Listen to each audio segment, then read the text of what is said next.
Alors que le spectre de l'effondrement du marché financier mondial plane et menace, et que le climat dans les grandes banques internationales est insoutenable, les grands de ce monde tiennent un discours qui se veut plutôt rassurant. Côté américain, Joe Biden a indiqué que le système financier américain restait solide. Selon lui, les déposants ne seraient pas mis à contribution.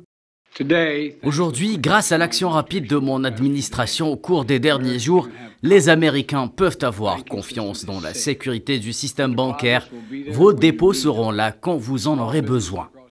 Même son de cloche du côté européen, le gouverneur de la Banque de France, Villeroy de Galhau, a assuré que les banques françaises et européennes sont extrêmement solides, car elles ne sont pas soumises aux mêmes règles que les banques américaines. Des propos confirmés par le ministre français de l'économie, Bruno Le Maire, qui a assuré qu'aucun risque de contagion ne menaçait les banques françaises. Pour vous dire que nous suivons évidemment la situation avec beaucoup d'attention, mais je veux confirmer que nous ne voyons pas de risque de contagion pour la France, et qu'il n'existe pas de risque spécifique pour la France, d'une part parce que les banques françaises ne sont pas exposées à la banque de la Silicon Valley, et ensuite parce que les modèles économiques bancaires français sont très différents, avec une diversification des expositions des banques françaises qui protègent les banques françaises et un système de supervision qui est solide. Donc je le redis, il n'existe pas de risque spécifique pour la France.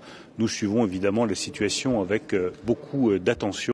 Si les déclarations tentent à rassurer, les chiffres, eux, laissent à craindre le pire. En effet, les places européennes ont clôturé sur la pire semaine depuis 5 mois, avec moins 17% de pertes hebdomadaires pour Société Générale, moins 20% de pertes pour Commerzbank et moins 15% de pertes pour ING. Malgré les mesures des autorités suisses et américaines, le secteur bancaire a conclu une semaine noire par un nouveau plongeon vendredi, plombant l'ensemble des marchés.